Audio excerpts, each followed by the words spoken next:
Human body है, जो आप लोगों का शरीर है, ये रचना का एक छोटा नमूना है।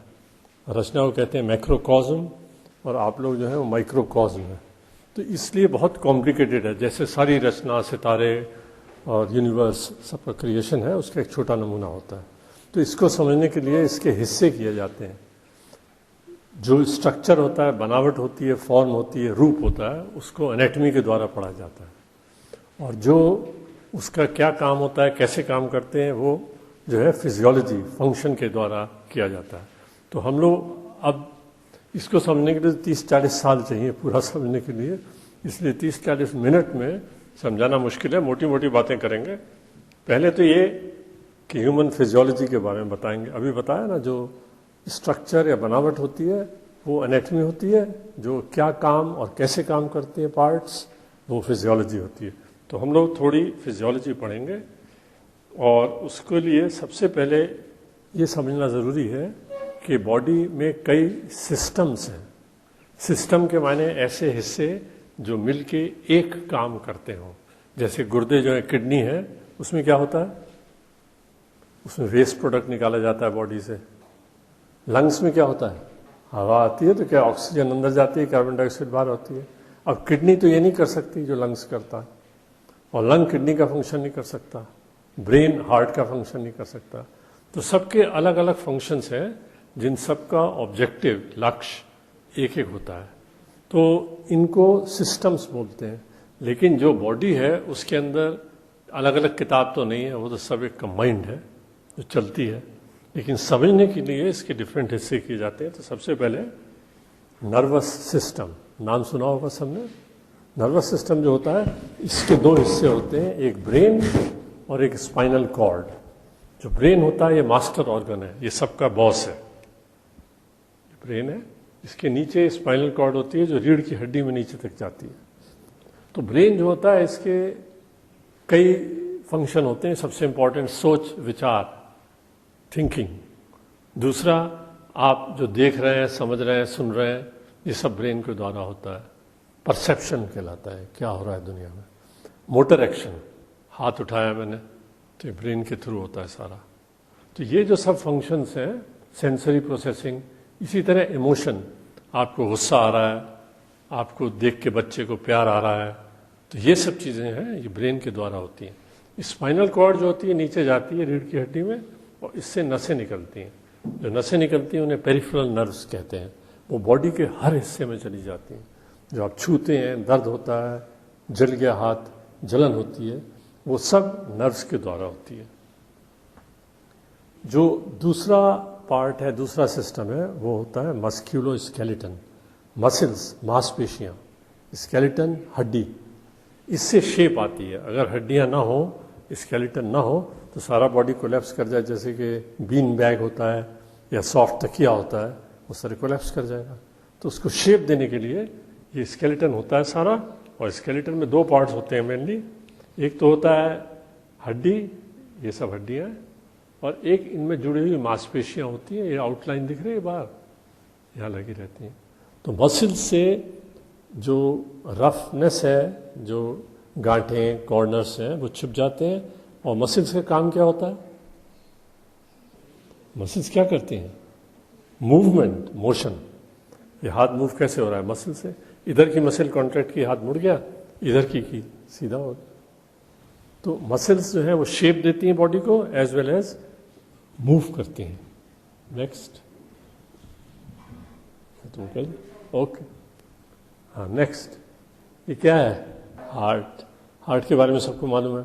हार्ट का एक्शन क्या होता है, क्या करता है heart, pumping. Very good, it's a pump. जो क्या पंप करता है, ब्लड। और ब्लड में क्या जाता है, ऑक्सीजन एक चीज, यस, और खाना पीना, न्यूट्रिशन, ग्लूकोज, और जो बॉडी के वेस्ट प्रोडक्ट्स होते हैं उनको वो खींच के वापस ले आता है। तो ये दोनों फंक्शन करने के लिए, बाहर फेंकने के लिए ब्लड, और वापस आके उसको फिर से डिफरेंट पार्ट्स में ले जाना, ये दो पार्ट से होता है। एक लेफ्ट साइड और एक right side. Left ventricle, left atrium, इसमें खून आता है, ये आ रहा है लंग्स से, साफ खून, और यहाँ से पंप होके इसके द्वारा एओर्टा के द्वारा सारे बॉडी के पार्ट्स में चला जाता है, फिर घूम फिर के आता है वेन्स के द्वारा और यहाँ से राइट साइड में इस राइट वेंट्रिकल में आता है, यहाँ से लंग्स में चला जाता है। तो right to lungs, left to body, ये याद रखना है, right to lungs, left to body. तो वहाँ से जो ऑक्सीजन आ गई, कार्बन डाइऑक्साइड निकल गई, फिर अच्छा खून वापस आ जाता है। नेक्स्ट, ये क्या है? लंग्स, फेफड़े, ये एक्सपेंड करते हैं बेलोस की तरह, जैसे वो हारमोनियम बजाते हैं ना, उसमें एक्सपेंशन होता है और कॉन्ट्रैक्शन होता है, तो वही चीज़ इसके अंदर होती रहती है। इसकी वजह से जो हवा है ये बाहर मुंह से आएगी, यहाँ आती है, यहाँ से दो पार्ट में डिवाइड होके दोनों लंग्स में चली जाती है, और लंग्स से जब लंग्स कोलैप्स करता है, बंद होता है, तो वापस निकल आती है और बाहर चली जाती है। तो सारी हवा तो यूटिलाइज नहीं होती। एयर में क्या क्या होता है? नाइट्रोजन सबसे ज़्यादा होती है, तो नाइट्रोजन थोड़ी कुछ बॉडी में होता है, वो तो जाती है वापस आ जाती है। ऑक्सीजन और कार्बन डाइऑक्साइड का ज़्यादातर फंक्शन होता है, ठीक। तो ये इसका काम होता है, अच्छी गैसेस लेना और बुरी गैसेस निकालने। ये गैस्ट्रोइंटेस्टाइनल सिस्टम कहलाता है, पेट और आंतें, इनका काम होता है खाना हजम करना और बॉडी का न्यूट्रिशन जो है, विटामिन्स हैं, वो सब एब्जॉर्ब करना, जज्ब करना, अंदर ले जाना खून के। तो इसके दो मेन पार्ट होते हैं, एक तो स्टमक जो होता है, ये पेट में, ये देखो यहाँ छोटी इसमें दिख रही है ना, ये आपका ये जो सारा हिस्सा है ये स्टमक नहीं कहलाता है, गलत कहते हैं, ये एब्डोमेन होता है। एब्डोमेन के अंदर एक ऑर्गन स्टमक होता है, तो जब आप खाना खाते हैं तो इस नली से इस पेट में आता है, यहाँ से इंटेस्टाइन में चला जाता है। अगर उल्टा होके खाना खाएं, लटका दें पंखे से और खाना दिया जाए तो कहाँ जाएगा? है वापस निकल आएगा। Any other answer? स्टमक में जाएगा, क्योंकि स्टमक में खाना मुंह से ग्रेविटी से खिंच के नहीं जाता है। ये जो ट्यूब होती है ऊपर, ये कहलाती है गलेट या इसोफेगस। ये इसमें जैसे कि ट्यूब में पानी भर के उंगली से दबा के निकालो तो इसमें वेव जाती है, पेरिस्टाल्सिस कहलाती है, उसके द्वारा खिंच के नीचे जाता है, गिरता नहीं है जैसे छेद में गिर गया। तो इसलिए चाहे उल्टे हो चाहे टेढ़े हो, तभी तो बिस्तरे में लेट के भी खा सकते हैं। ग्रेविटी का एक्शन तो नहीं होता, ग्रेविटी का तो वर्टिकल में होता है। अच्छा, प्रीवियस स्लाइड में जाना। ये कनेक्ट होती है इंटेस्टाइन से। इंटेस्टाइन के दो पार्ट्स होते हैं, small intestine and large intestine. ये देखो, ये दिख रही है लार्ज, ये पेट में यहाँ रखी हुई। पेट के मायने हुए एब्डोमेन। एब्डोमेन में स्टमक अलग था, इंटेस्टाइन अलग है, दोनों कनेक्टेड होती हैं यहाँ से डुओडेनम के द्वारा। तो इसके थ्रू ये टोटल कहते हैं ना 26 फीट लॉन्ग, 26 फीट लंबी होती है। यहाँ से बिछा दो तो वहाँ एंड तक जाएगी चल के 3/4 रूम में। तो इसमें खाना एब्जॉर्ब करने के लिए, नॉर्मली खाना जो है वो डिज़ोल्व नहीं होता। अगर आप सेब को कचूर लें, प्रेस वो कर दे पाउडर, पानी में डाल दें तो डिज़ोल्व तो नहीं होगा, तो एब्जॉर्ब कैसे होगा? रोटी को तोड़ के पानी में डाल दें, डिज़ोल्व नहीं होगी तो एब्जॉर्ब कैसे होगा? उसको डिज़ोल्व करने के लिए केमिकल एक्शन होता है, केमिकल्स होते हैं एंजाइम्स।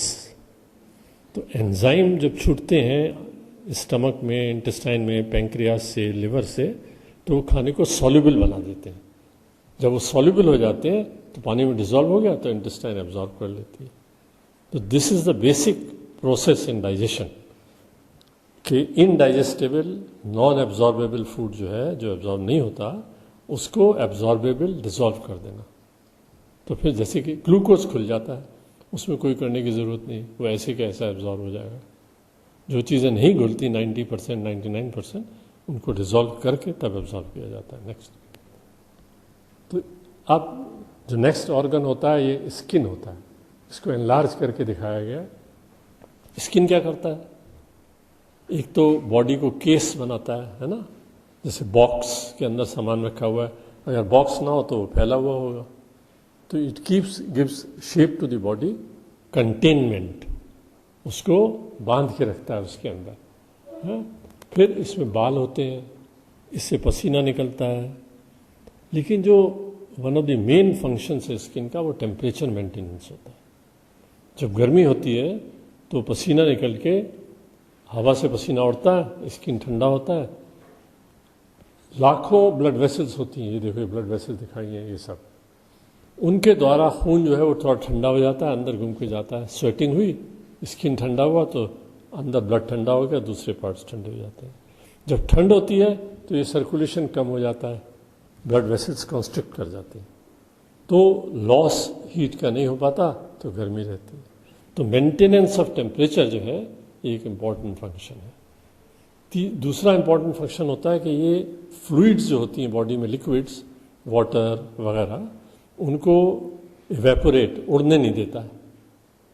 तो इसलिए जब बॉडी जल जाता है, किसी को बर्न हो गया, तो उस हिस्से से सारी चीज़ें उड़ने लग जाती हैं। तो इसलिए खूब जल्दी जल्दी फ्लूइड देनी पड़ती है। और जनरली जो डेथ होती है बर्न से, वो इसीलिए होती है कि बॉडी से जो बॉडी फ्लूइड्स हैं उनका रैपिड लॉस हो जाता है एकदम से।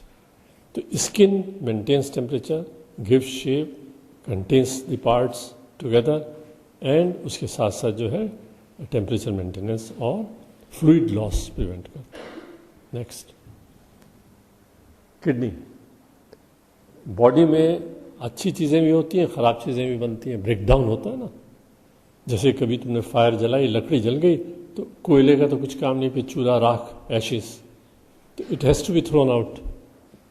तो जो किडनी है इसमें सर्कुलेशन, ये देखो सर्कुलेशन, ब्लड आ रहा है, किडनी में जा रहा है दोनों साइड में, किडनी में फिल्टर हो जाता है, और फिल्टर होके यूरेटर से नीचे आके यूरिन के द्वारा निकल जाता है। तो ये फिल्ट्रेशन जो है रेगुलेटेड होता है। अगर ज़्यादा चीज़ें निकली तो जो अच्छी चीज़ें होती हैं, ग्लूकोज जैसे सोडियम क्लोराइड, ये वापस एब्जॉर्ब कर लेता है। सिर्फ वेस्ट चीज़ें, यूरिया वगैरह, वो जाती हैं, जो यूजफुल चीज़ें वापस आ जाती हैं। नेक्स्ट भी, ये रिप्रोडक्टिव सिस्टम, किस तरह से नई जनरेशन पैदा होती है। नेक्स्ट, अब एक इम्पॉर्टेंट चीज़ है समझनी कि बॉडी में मसल की ताकत से बीमारी नहीं रुकती है। कोई आदमी बहुत हट्टा कट्टा हो, वो भी 30 साल की उम्र में कोई इन्फेक्शन हुआ, उससे डेथ हो गई। तो body mass, muscular body, gymnasium, उससे रेजिस्टेंस नहीं बनती बॉडी में। उससे ताकत आती है काम करने के लिए, मेहनत करने के लिए, टॉलरेंस बढ़ती है, सब काम अच्छे से हो सकता है। लेकिन बीमारी रोकने के लिए इम्यून सिस्टम होता है बॉडी में। इसमें सेल्स होते हैं और केमिकल्स होते हैं, ये सर्कुलेशन में घूमते रहते हैं। और जहाँ कोई बाहर से कीटाणु आया या जर्म आया है या जीवाणु आया, तो उसको ये अटैक कर देते हैं। सेल्स और प्रोटीन्स होते हैं इनमें, वो कहलाते हैं एंटीबॉडीज। तो ताकत से इन्फेक्शन नहीं कंट्रोल होता, मसल की ताकत से वो कंट्रोल होता है सेल्स और लिक्विड प्रोटीन्स के द्वारा, जो इम्यून सिस्टम कहलाता है। The immune system provides a mechanism for the body to distinguish its own cells and tissue from outside. तो ये करता है कि पहचानता है कहाँ के हो तुम, पार्ट ऑफ बॉडी या बाहर से आए हो। बाहर से आए हो तो फेंको अटैक, अगर बॉडी का हिस्सा है तो बच जाता है।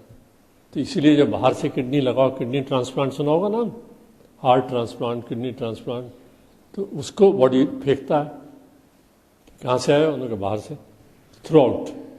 तो लेकिन इसको प्रिवेंट करने के लिए दवाएं दी जाती हैं, स्टीरॉयड्स वगैरह, उनसे रुक जाता है। नेक्स्ट, एक और सिस्टम होता है हार्मोन्स। तो ये जो हार्मोन्स हैं, इनका जो सिस्टम है वो कहलाता है एंडोक्राइन सिस्टम। ग्लैंड्स होते हैं छोटे छोटे बॉडी में थ्रू आउट, उनसे जूसेस निकलते हैं, hormones. They are very complicated chemicals, लेकिन बॉडी के लिए बहुत इंपॉर्टेंट है। ये अगर सोचो थोड़ा, तो एक जैसे यहाँ ब्रेन के पास में होता है पिट्यूटरी ग्लैंड, यहाँ हार्मोन बना, लेकिन इसने सारे बॉडी पे एक्ट कर लिया। और इसमें एक होता है ग्रोथ हार्मोन, जो अगर 8 साल से 18 साल के बीच में निकलता है तो बॉडी लंबी होती है, बोन्स बढ़ती हैं। तो कम्युनिकेशन हुआ, बना, तो यहाँ इफेक्ट सारे बॉडी पे हो गया। इसी तरह थायराइड ग्लैंड होता है, थाइमस होता है, पेंक्रियास के, ये इंसुलिन होती है जो ब्लड ग्लूकोज को रेगुलेट करती है। तो ये सब कंबाइन होके एंडोक्राइन सिस्टम कहलाता है। दूसरा सिस्टम जिसके द्वारा कम्युनिकेशन होता है बॉडी में एक हिस्से दूसरा इज नर्वस सिस्टम। अभी बताया ना, नर्वस सिस्टम और हार्मोन्स के द्वारा बॉडी का एक पार्ट दूसरे पार्ट को रेगुलेट कर सकता। अच्छा, ये एक इंटरेस्टिंग चीज़ होती है कि बॉडी आफ्टर ऑल अगर सबका ब्लड प्रेशर ले तो with in a certain limit होगा, 90 नीचे वाला 120 ऊपर वाला आप लोगों का, इस तरह से होगा। तो इसके माने कोई ऐसा मैकेनिज्म है जिससे चीज़ें एक ही रेंज में एक ही हद के अंदर रहती हैं। ये होता है फीडबैक मैकेनिज्म। इसके माने बॉडी में जब ब्लड प्रेशर बढ़ना शुरू हुआ तो नर्व्स होती हैं स्पेशल ऑटोनॉमिक नर्व्स, उनसे मैसेज दिया कि राइज कर रहा है, राइज कर रहा है, राइज कर रहा है। तो ब्लड वेसल्स जो है वो डायलेट हो गई, चौड़ी हो गई, तो ज़्यादा खून भर गया, ब्लड प्रेशर ड्रॉप हो गया। जब ड्रॉप होने लगता है तो वो टाइट हो गए। इसी तरह सारे में टेम्परेचर जो है, जब टेम्परेचर राइज करने लग गया तो स्किन में सर्कुलेशन बढ़ गया, तो हीट लॉस हो गया, स्वेटिंग हुई, टेम्परेचर गिर गया। ये सब फीडबैक लूप होता है। इसके माने टेम्परेचर बढ़ा, सिस्टम ने गिरा दिया, ब्लड प्रेशर बढ़ा, सिस्टम ने गिरा दिया। ये फीडबैक लूप्स होते रहते हैं। इसकी वजह से सारा बॉडी की एक्टिविटीज़ एक रेंज, एक लिमिट्स के अंदर काम करती है, वरना आप जिंदा ही नहीं रह सकते। तो अगर ये डिरेंज हो जाए, जैसे ब्रेन डैमेज से किसी से, तो ये टेम्परेचर में go up to 106। Heat stroke में क्या होता है?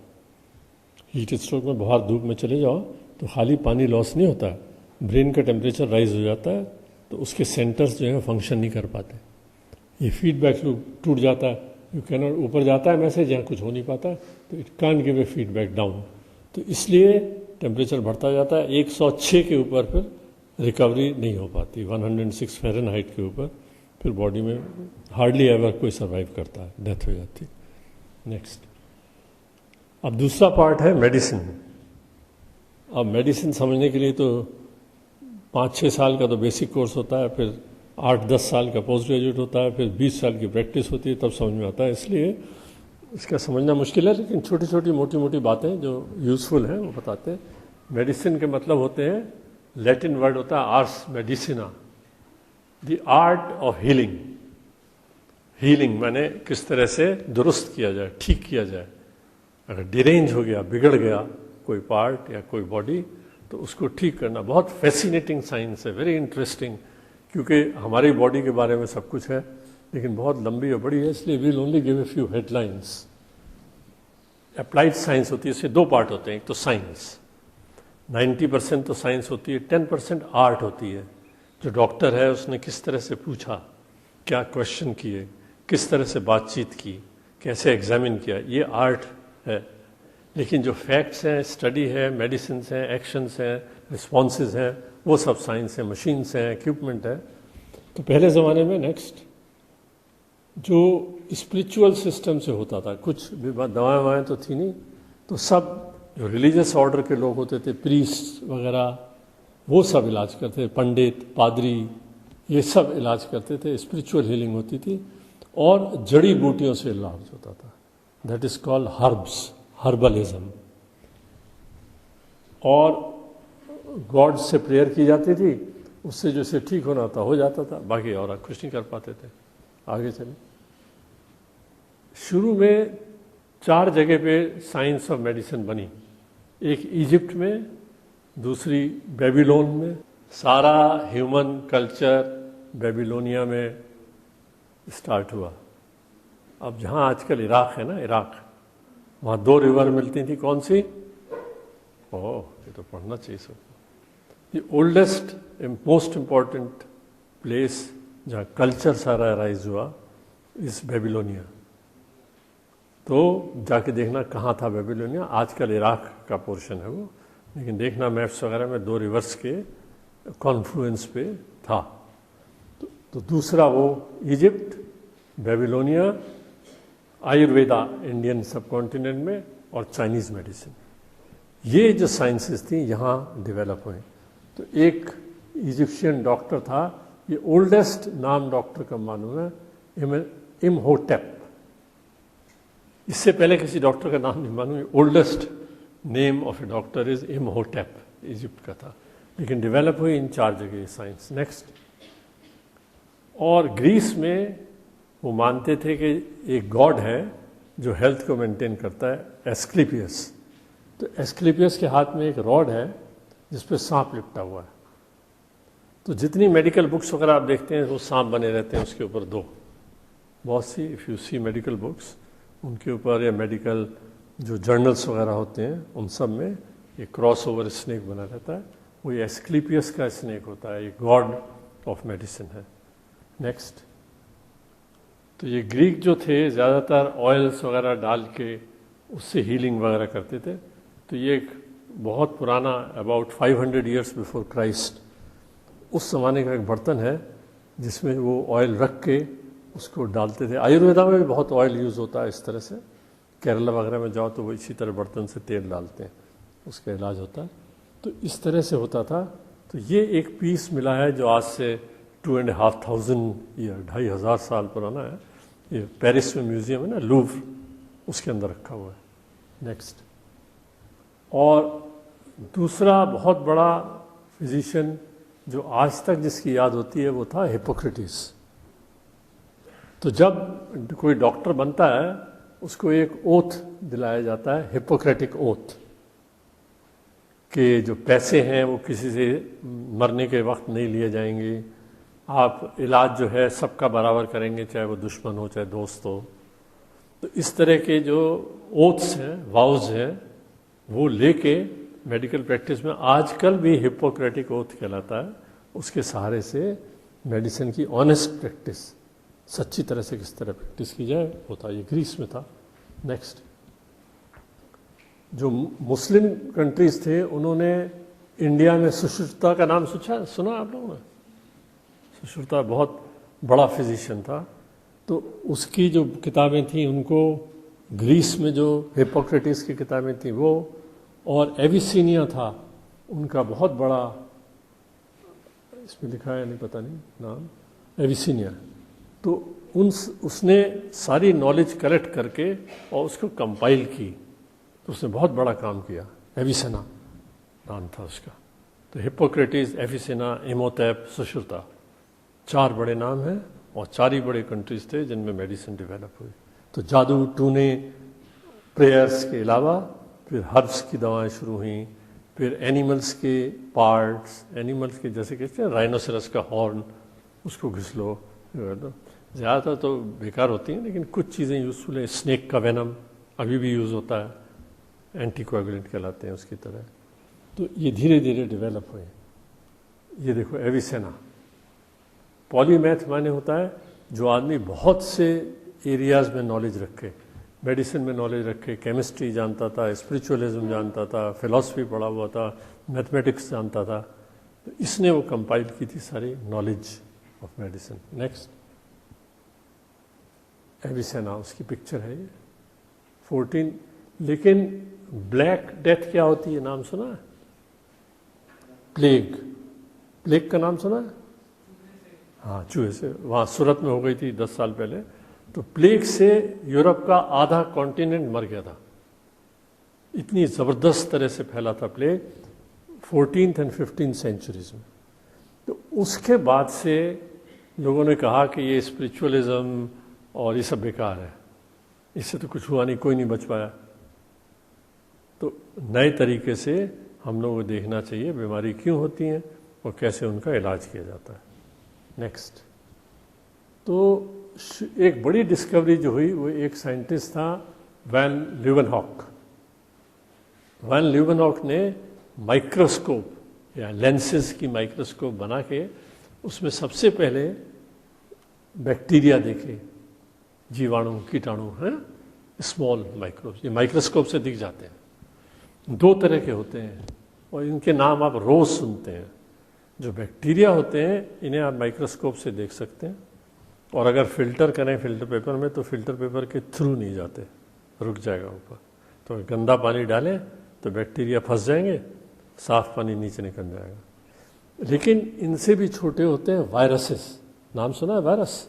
सबने सुना होगा। जैसे जुकाम वायरस से होता है, गला खराब वायरस से होता है, चिकन पॉक्स वायरस से होती है, मीजल्स वायरस से होती है सारी, बहुत बीमारियां होती हैं वायरस से। डेंगू आजकल सब सुनते हैं डेंगू हो रहा है, तो ये सब वायरस से होते हैं। वो फिल्टर पेपर से निकल जाते हैं, इतने छोटे होते हैं कि फिल्टर के बीच में जो पोर्स होते हैं उनमें निकल जाते हैं और माइक्रोस्कोप से नहीं दिखाई देते। फिर कैसे देखोगे? हाँ, वेरी राइट, इलेक्ट्रॉन माइक्रोस्कोप से देखे जाते हैं। इलेक्ट्रॉन माइक्रोस्कोप उसको 60,000 टाइम मैग्नीफाई कर देता है। अगर 0.1 सेंटीमीटर है तो 6000 सेंटीमीटर बड़ा हो जाएगा। 60,000 टाइम्स उसको मैग्नीफाई कर देते हैं, उससे देखना होता है वायरस। तो नेक्स्ट प्लीज। तो लीवनहॉक ने सबसे पहले, एक बड़ी अच्छी बुक है माइक्रोब हंटर्स, किसी को इंटरेस्ट है तो पढ़ सकते हो। बड़ी फैसिनेटिंग स्टोरी कि किस तरह से इसने जो था बैक्टीरिया डिस्कवर की। उसके बाद जो असली शुरू हुई मेडिसिन, वो एक एडवर्ड जेनर था इंग्लैंड में। उसने स्मॉल पॉक्स होती थी पहले, बड़ी माता, स्मॉल पॉक्स, पुराने ज़माने में दाग, जो ओल्ड लोग हैं उनके यहाँ पे दाग रह जाते हैं ना, स्मॉल पॉक्स के दाग थे। अब तो हट गई, इसलिए आप लोगों ने नहीं देखी। पहले तो बहुत डेवास्टेटिंग थी, बहुत डिस्ट्रॉय करती थी वर्ल्ड को, बहुत मरते थे लोग, हज़ारों लाखों। उसके अलावा धब्बे दाग छोड़ देती थी बॉडी पे। तो एडवर्ड जेनर ने ये देखा कि एक काउज में बीमारी होती है काउ पॉक्स, आदमी में होती है स्मॉल पॉक्स, उसमें होती है काउ पॉक्स। तो उसने देखा कि जो जिसको काउ पॉक्स हो जाती है उसको फिर स्मॉल पॉक्स नहीं होती। तो इसके में उसने उसको ये सूझा, उस वक्त इम्यूनोलॉजी तो नहीं मालूम थी, तो कि कुछ चीज़ ऐसी है काउ पॉक्स में जिससे रोकी जा सकती है स्मॉल पॉक्स। तो उससे उसने, और एशिया में जो थे वो इनोकुलेशन से, सुश्रुता वगैरह के टाइम में ट्रीट करते थे बीमारियाँ। तो उसने कहा इसका जो ब्लड है वो लगा के देखो। तो जब उसने लगाया, जिसके लग गया उसको स्मॉल पॉक्स नहीं होती थी। तो ये पहली साइंटिफिक बड़ी डिस्कवरी हुई जिससे मेडिसिन बनी कि इम्यूनिटी रुकावट बीमारी के अगेंस्ट बाय इंजेक्शन प्रिवेंशन कर सकते थे आप। और साथ साथ प्लेग के बारे में पता लगा, और टीबी के बारे में रॉबर्ट कॉच ने पहले ये बताया कि बैक्टीरिया से बीमारी पैदा होती है। लीवनहॉक ने तो खाली देखे बैक्टीरिया, इसने ये इंजेक्ट करके दिखाया कि देखो ये इसको इंजेक्ट लगा दें तो ये टाइफाइड हो गया इसको। तब पता लगा कि अच्छा, different types of germs cause different diseases. लेकिन सारी बीमारियां कीटाणु या जीवाणुओं से नहीं होती हैं। बहुत सी बीमारियां डीजेनरेटिव होती हैं, बॉडी के अंदर के मैकेनिज्म खराब होने से हो जाती हैं। वो ज़्यादातर होती हैं हार्ट की बीमारी, हार्ट अटैक, इसी तरह ब्रेन की बीमारियां, डिमेंशिया, आदमी बड़बड़ाने लगता है, बड़े हो जाते हैं, बेहोशी, ये सब चीज़ें जीवाणु कीटाणु से नहीं होती हैं, ये अंदर के मैकेनिज्म खराब होने से भी होती हैं। लेकिन ज़्यादातर जो है होती रही हैं वो सब बैक्टीरिया और वायरसेस के द्वारा ही होती है। नेक्स्ट, तो जो मेडिसिन बननी शुरू हुई, जब ये हुआ शुरू, एडवर्ड जेनर ने किया और रॉबर्ट कॉच आया और लुई पाश्चर, इन तीनों के द्वारा फिर असली साइंस शुरू हुई, मेडिकल साइंस। तो पैस्चर के नाम पे ही वो प्लेग के जर्म का नाम होता है पैस्चुरिला प्लेग। लुई पाश्चर ने डिस्कवर किया तो इससे हो गया। तो इस तरह से पहले जो मेडिसिन थी यूरोप वगैरह में एनिमल और प्लांट के द्वारा ही बनती थी, और अब भी प्लांट से बड़ी ज़रूरी दवाएं, एट्रोपिन, एफेड्रीन, डिजॉक्सिन, ये हम ही लोग लिखते हैं रोज़, वारफरिन, हायोसिन, अभी भी प्लांट से बहुत सी मेडिसिन यूज होती हैं मॉडर्न मेडिसिन में। लेकिन ज़्यादातर अब सिंथेटिक हैं, आर्टिफिशियली लेबॉर्ट्री में बनी होती हैं। नेक्स्ट, तो पॉल एरलिख था, उसने 1908 से पहले तो मेडिसिन बहुत बैकवर्ड थी, कुछ खास चीज़ें नहीं थी, हर्ब्स वगैरह से यूज़ होता था।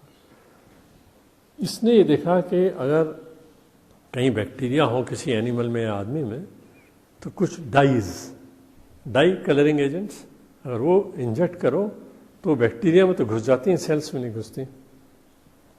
तो इंटेलिजेंट आदमी था, उसने कहा इसलिए अगर डाइज इस तरह की हो सकती हैं जो बैक्टीरिया को मार दें, जब वो खाएं सेल्स बच जाएं, तब उसने पहली दवा ढूंढी, आर्सफेनामीन, साल्वर्सन कहलाती है, और इसने रिवोल्यूशन कर दिया। कि बहुत से बैक्टीरिया जो है मर जाते थे, इसका इंजेक्शन दो और बॉडी पे कोई असर नहीं होता था। उसके बाद जो सल्फा ड्रग्स निकली, ये World War II में निकली। तो World War II में जब सेप्सिस हो जाती थी, सारे वूंड्स घाव जो थे पक जाते थे, कुछ दवा नहीं होती थी दवा, आयोडीन लगा दो, सिकाई कर दो, एस्पिरिन दे दो, दर्द कम हो गया, लेकिन बैक्टीरिया मारने के लिए कुछ नहीं होता था। तो ये कुछ हद तक इसने काम किया, लेकिन फर्स्ट मेजर ड्रग्स आई सल्फा ड्रग्स कहलाते थे, उनसे बहुत मदद मिली। लेकिन सबसे बड़ी डिस्कवरी जो हुई वो हुई अलेक्जेंडर फ्लेमिंग ने क्या निकाला था, पेनिसिलिन की डिस्कवरी। उसके बाद सारी एंटीबायोटिक एक के बाद एक, अब तो 250-300 एंटीबायोटिक्स हैं जो डिफरेंट बैक्टीरिया को मारती हैं। तब से मॉडर्न मेडिसिन शुरू हुई, प्लस साइंटिफिक नॉलेज बढ़ी, केमिस्ट्री एडवांस की, फिजिक्स बढ़ी, मैथमेटिक्स बढ़ी, तो ह्यूमन बॉडी को खूब साइंटिफिकली पढ़ सके, देख सके। उससे फिर पता लगा बीमारियां किस तरह होती हैं, क्या होता है, क्या कारण है। तो जो डॉक्टर्स होते हैं उनको 3 ग्रुप्स में बांटा जा सकता है। एक तो होते हैं प्राइमरी केयर जो देते हैं, ये डॉक्टर्स के अलावा नर्सेज भी दे सकती हैं, और फर्स्ट एड में जो ट्रेंड है वो भी दे सकते हैं। ये वो लोग होते हैं जो पहल मरीज से कांटेक्ट करते हैं। आपको बुखार आया तो सबसे पहले क्या करती हैं मदर्स, फैमिली डॉक्टर के पास ले जाती हैं, 90% तो वही ठीक कर देता है। तो ये कहलाती है प्राइमरी केयर। नर्सेज भी बहुत सी दे सकती हैं, चलो इसे क्रोसिन दे दो, थोड़ी सी उसने लगा दी एंटीबायोटिक, ये दे दो, ठीक हो गया जाता। Primary care. Next secondary care होता है, जब उनके बस का नहीं रहा तो उन्होंने कहा भाई ये तो कॉम्प्लिकेटेड हार्ट केस है, आप कार्डियोलॉजिस्ट के पास जाइए। तो वो हो गए स्पेशलिस्ट, है ना, विशेषज्ञ। तो विशेषज्ञ के पास जाना होता है, दैट इज सेकेंडरी केयर। बहुत होते हैं स्पेशलिटीज, बाद में बता देंगे 2-1 मिनट में। नेक्स्ट टर्शरी, उसके ऊपर भी होते हैं। अब हार्ट ऑपरेट करना है तो वो तो बड़े बड़े सेंटर्स में बड़े स्पेशलिस्ट ही कर पाएंगे, तो वो कहलाते हैं टर्शरी केयर डॉक्टर्स। तो primary family doctors, secondary specialist, tertiary super specialist. इस तरह से सिस्टम चलता है आजकल। नेक्स्ट, अब बहुत सी स्पेशलिटी होती हैं, ये तो बहुत टाइम लगेगा, इनके नाम तो याद करने की ज़रूरत भी नहीं है अभी। Cardiology heart, endocrinology hormone, geriatrics old people, hepatology liver, nephrology clinic, paediatrics बच्चों की बीमारियां, pulmonology lungs, sleep medicine, critical care ICU, gastroenterology stomach and intestine, haematology blood disorders, infectious diseases, oncology cancer, rheumatology joints, dermatology skin. Next, अब hospital जो है ये very interestingly सबसे oldest hospital कहाँ कि आज तक पुराने वो मिले हैं खंडर उनके, श्रीलंका। श्रीलंका में ओल्डेस्ट हॉस्पिटल का वो मिला। हॉस्पिटल और क्लिनिक में जनरली डिफरेंस ये होता है कि हॉस्पिटल में रहने का इंतजाम होता है, आप ठहर सकते हैं ओवरनाइट, लेकिन क्लिनिक में आउटडोर में आप जाइए तो ठहर तो नहीं सकते, डॉक्टर ने देखा दवा के भागो अपने घर जाओ। लेकिन सीरियस केसेस जिनका स्पेशल ट्रीटमेंट देना होता है वो सब एडमिट हो जाते हैं। तो जहाँ एडमिट होते हैं उन्हें हॉस्पिटल कहते हैं। पुराने ज़माने में ग्रीस में तो गॉड टेम्पल्स में लोग जाते थे, तो टेम्पल्स के बाद हॉस्टल्स होते थे, उन हॉस्टल्स में वो लिटा देते थे आदमियों को। तो वो धीरे धीरे जो थे वो हॉस्पिटल में इवॉल्व हुए, और ओल्डेस्ट हॉस्पिटल्स जो है वो श्रीलंका में। तो एक सीन है पुराना Italian Santa Maria hospital, Spain में, सॉरी, इसका नेक्स्ट अर्लिएस्ट श्रीलंका। नेक्स्ट, ये सर्जरी। अब सर्जरी का एक वर्ड कि सर्जरी जो मॉडर्न सर्जरी है उसमें ख़ास बात जो होती है वो ये होती है कि बाहर का इन्फेक्शन जो काटा पीटी करते हैं उसमें न जा पाए, बाहर के कीटाणु न जा पाए। ये प्रिवेंशन जो है, इससे सारी सर्जरी एडवांस हुई है। हाँ? तो इसको बोलते हैं ए सेप्सिस। सेप्टिक माने पस बनना, ए सेप्सिस विदाउट पस बनना। तो इसके लिए क्या है, बाल ढकने पड़ते हैं ऑपरेशन थिएटर में ताकि बाल से कीड़े ना गिरे। मुंह ढकना पड़ता है मास्क से, जो आप लोग भी लगाते हैं, गेहूं अंदर ना जाए तो उसे बाहर ना आए, ताकि सांस के रास्ते से बाहर ना आए। गाउन्स पहननी पड़ती हैं ताकि बॉडी से जर्म्स बाहर ना जाए। ग्लव्स पहन के ऑपरेट होता है, और जो हिस्सा काटा जाता है, जो काट रहे हैं उस पर आयोडीन लगा देते हैं तो स्किन स्टेरलाइज हो जाता है। तो अगर ये नहीं करो तो सारे ऑपरेशन पक जाएंगे, सब खत्म हो जाएगा। तो ये एक सीन है अंदर। नेक्स्ट, पैथोलॉजी होती है जहाँ टेस्ट्स होते हैं। नेक्स्ट, अब टेस्ट वगैरह तो बहुत आजकल स्पेशलाइज हो गए, पैथोलॉजी, बायोकेमिस्ट्री, इस तरह के इम्यूनोलॉजी, डिफरेंट स्पेशलिटीज़ होती हैं।